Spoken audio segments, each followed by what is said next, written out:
All right. I know it's a bit of a sore spot, but we've got to talk about what happened on the 3rd-and-16. So let's start with the situation. Oklahoma trails 34-27.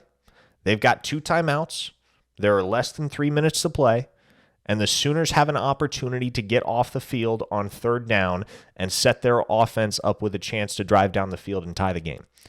It doesn't happen, and here's why as we go to our All-22. So as we look at the way that this play is set up, Martinez has 3 men split out wide to the left. He's got Malik Knowles all by his lonesome at the bottom of the screen, out to the right. But that's going to change, as you'll see pre-snap motion. And Deuce Vaughn splits out wide right.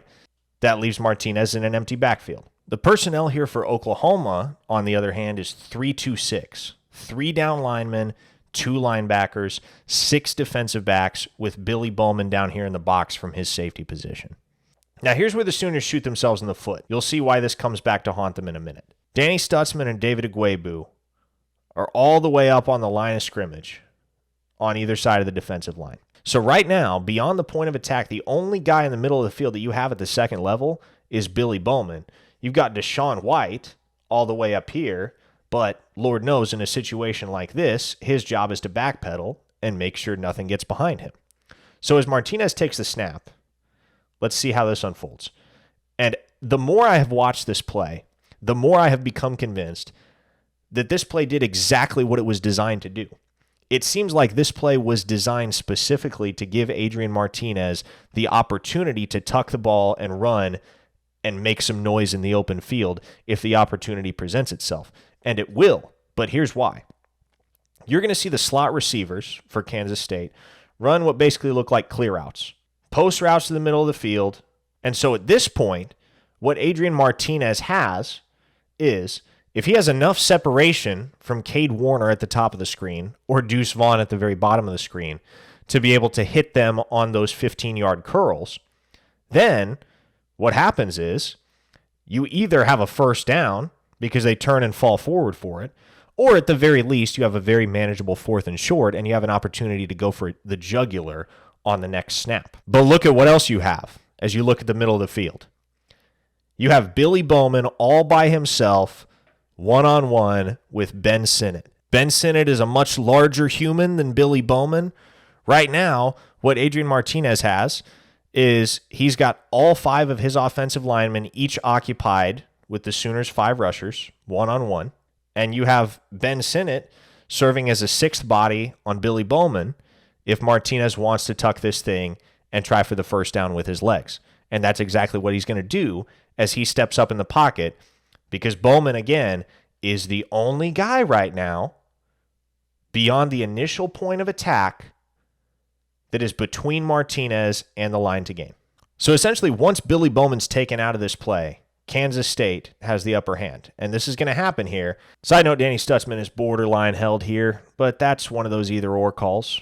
As Martinez cuts it back to the left, and boom, it's a foot race between him and Bowman to the line to gain. Martinez has the angle. He's going to win that battle.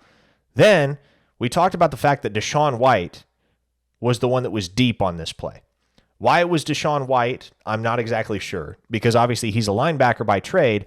That seems like the type of situation where you would deploy a Key Lawrence or a Justin Broyles over the top. But right now, as long as Martinez can outrun Billy Bowman, which you can already tell he's going to be able to, as long as he can outrun Billy Bowman, and as long as he can outrun Deshaun White, a linebacker, to the first down marker, he's got this thing converted.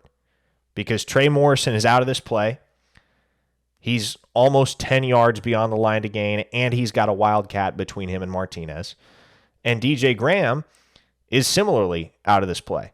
He doesn't key in on the fact that Martinez is keeping the ball until Martinez himself is almost 10 yards upfield. So right now it's a foot race. Martinez is fast enough that as long as he takes exactly the route that he took, he's going to win. He realizes this. He angles for the sideline. And that's your ball game right there. So there you go. If you want to boil it down to one play that cost the Sooners this football game, It's probably that play right there. And if you want plenty more All-22 footage and analysis, I'm telling you right now, you're going to want to head over to OUinsider.com and jump on board with a VIP membership. You can try it out for 30 days. It's only going to cost you $1. If you don't love your experience, you don't have to stick around, but I tend to believe you will. There's no better place on the entirety of the internet for insider information on Oklahoma football and recruiting from myself, Brandon Drum, and Joey Helmer. I hope to see you there. If not, definitely hit like, hit subscribe on this video so you never miss a thing on this channel. I'm Parker Thune. I'll see you next time.